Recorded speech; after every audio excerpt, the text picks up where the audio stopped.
What's good, Detroit Sports Nation? I am Eric Vincent, your host here at the DSN News Desk, back again to chop it up with you, the best fan base in the world. I appreciate your time and support, and it's always a good time when we get to recap a little Hard Knocks. Just finished up the Detroit Lions' third episode of the 5-episode series, and it really seems like every episode just keeps getting better and better with this, man. I'm really enjoying how they've put everything together with this team, with the development, the excitement, the production. Everything has just been perfect and A1 with it so far. So shout out to an awesome third episode. I really wanted to get on here and just kind of recap what we've seen so far and some of the things that we should really keep in mind while we go on to watch. Again, we're supposed to enjoy Hard Knocks from an entertainment standpoint to help get you ready for the regular season, to help you buy into your team and, really embrace the next steps of what your franchise is hoping for. So I'm loving what the Lions are doing right now, at least from a cohesive standpoint from what we're seeing, is everything has been pretty intriguing because what we saw in this latest episode was the Detroit Lions preparation up into their Week 2 preseason matchup against the Indianapolis Colts. They had their joint practice with them.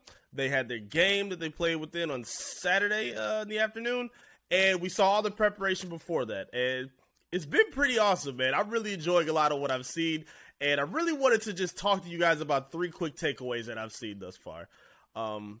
First of all, Jamal Williams has been an absolute stud.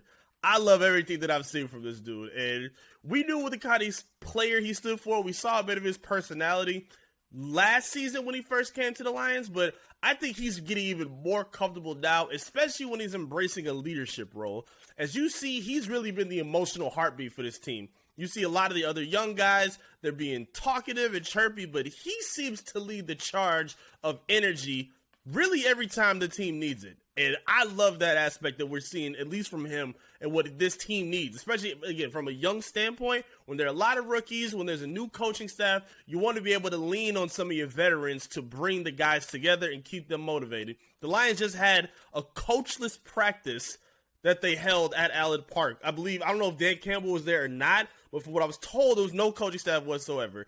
And you can't do things like that unless you have a proven veteran presence that can help get your team from A to B. And I think guys like Jamal Williams are really showing out and showing that they can carry that load. So shout out to Jamal Williams, especially for holding down in that trash talk with, we're not even going to say his name, the linebacker from the Colts who tried popping off on Twitter acting like he got one over on Jamal Williams in 3 plays. Didn't happen. Anybody who saw those plays, Jamal Williams is the winner of all 3 of those reps. So shout out to Jay Will for that. The second, I got to get into his running back coach. Deuce Staley, I think, has been really putting himself out there as possibly a quality option for a head coach sometime down the future. I'm loving what I'm seeing from him so far. The running back core has been really intriguing because we've seen and we're hoping for a breakout performance from a DeAndre Swift, a young running back who's still trying to stay healthy and establish himself as a go-to guy. We just talked about Jamal Williams, and we've seen guys like Jones Jackson and a lot of other standout performers come through. Reynolds as well, the running back core, playing behind good offensive line help. We've seen some pretty good production within the depth of the running back core, and I think a lot of that comes from what we've seen from Deuce Staley. Again, we all know about Dan Campbell. We see Deuce Staley, going at it with Aaron Glenn in the first episode, and again, he's been able to show not just the rah-rah side, but he also shows the intelligence side as well that you want to see from a young establishing coach like him. He's a former player. He was a former Eagle, great. Deuce Staley is an all-timer. I mean, he was one of my favorite running backs to watch, when I was coming up as a kid watching football. So seeing him now establish himself and passing on that wisdom to these young running backs now, I think you're starting to see a little bit every day, every time we watch Hard Knocks. And you're seeing it kind of ripple off in the rest of the offense as well. So, again, I really think he's been a standout in that regard. Now, while those have been the 2 positives that I've enjoyed throughout Hard Knocks, there's one glaring issue that I'm really having a problem with, and we just talked about it last week. We have not seen one highlight or mention of Jeff Okudah through this whole series. I have not seen his name mentioned one time.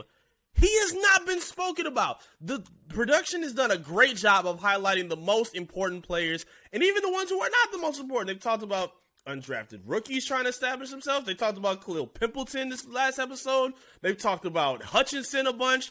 They've talked about the coaching staff. They put everybody on blast. We have not seen one play or mention of Jeff Okudah. Again, I know this is supposed to be an entertainment thing. I know this is supposed to be just something to get the fans hyped up for the season. But this is extremely concerning. Again, we are already worried because of what we've seen on the field. We already are worried because he's coming off an Achilles tear. Now, learning that he's in a position battle with Charles Harris, and what we just saw in the preseason game, he didn't even start with the first team. With this first team on week 1 or week 2 against the Colts. And again, 3 episodes in for Hard Knocks, we ain't seen Jeff Okudah one time. That's gotta be concerning. That has got to be concerning. Again, he don't have to turn into Darrelle Revis overnight. But what we see from right now, up to this point, in fact, I don't know what to talk about. What we've seen, we ain't seen anything. We have not seen any mention of Jeff Okudah through this entire series. That's problematic to the utmost. I don't even care if they were just talking about, for the most part, when they show players making mistakes, like they did it with David Blau today. They talked about his fumble that he did week 1, but they still showed him following up and playing better in week 2. You see the same thing with Casper, who's a cornerback who's gave up the interception in week 1 where he dropped it, but in week 2 they talked about how he was chirpy, how he was confident again, and how he's getting his swag back and not letting it bother him. We haven't seen any of that from Jeff Okudah. We haven't seen he's struggling, he's trying to find himself after the injury. Like, they're not giving any mention of him at all. That's a problem, you guys. And I'm trying to be light about it. I'm trying to just, again, enjoy Hard Knocks for what it's worth. But that is really jarring. It's something that I definitely paid attention to. But I wanted to hear what you've been paying attention to. Talk to me and let me know down below in the comment section. What are you paying attention to most so far when you see what the Detroit Lions are Hard Knocks? Are you enjoying it? What would you give it on a 1 to 10 right now? Let me know. Talk to me in the comment section how you feel about it.